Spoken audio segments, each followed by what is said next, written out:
कुरुंदवाड पोलिसांची धडक कारवाई. दरोडेखोरांच्या मुसक्या आवळल्या. 4 आरोपींना अटक. लुटीतील 7 लाखांची रोख रक्कम हस्तगत.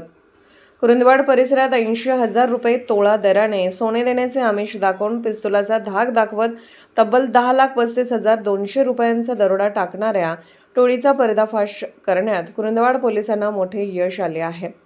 या धडक कारवाईत 4 आरोपींना अटक करण्यात आली असून त्यांच्याकडून 7 लाखाची रोख रक्कम जप्त करण्यात आली आहे. वेडोडगी, तालुका जत, जिल्हा सांगली येथील शेतकरी भीमाशंकर मल्लेश पाटील यांना एका महिलेने कमी दरात सोने देण्याचे आमिष दाखवले होते.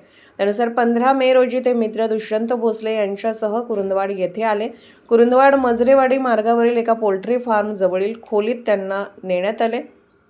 तेथे 4 पुरुष व 2 महिलांनी पिस्तुलाचा धाक दाखवत त्यांच्या स्विफ्ट कारमधील 10.35 लाखाची रोख रक्कम लुटून पोबारा केला होता. या प्रकरणी कुरुंदवाड पोलीस ठाण्यात गुन्हा दाखल झाल्यानंतर सहाय्यक पोलीस निरीक्षक संतोष माने यांच्या नेतृत्वाखाली तपास सुरू करण्यात आला.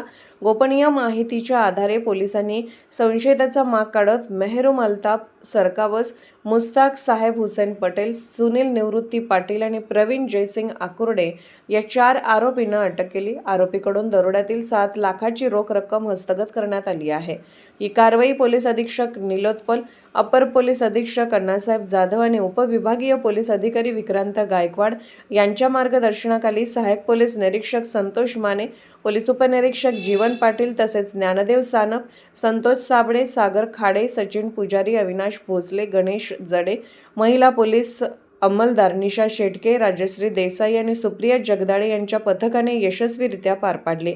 या गुन्ह्यातील आणखी आरोपींचा शोध सुरू असून पुढील तपास सहाय्यक पोलीस निरीक्षक संतोष माने करीत आहेत. SK news Suresh Kamble, Kurundwad.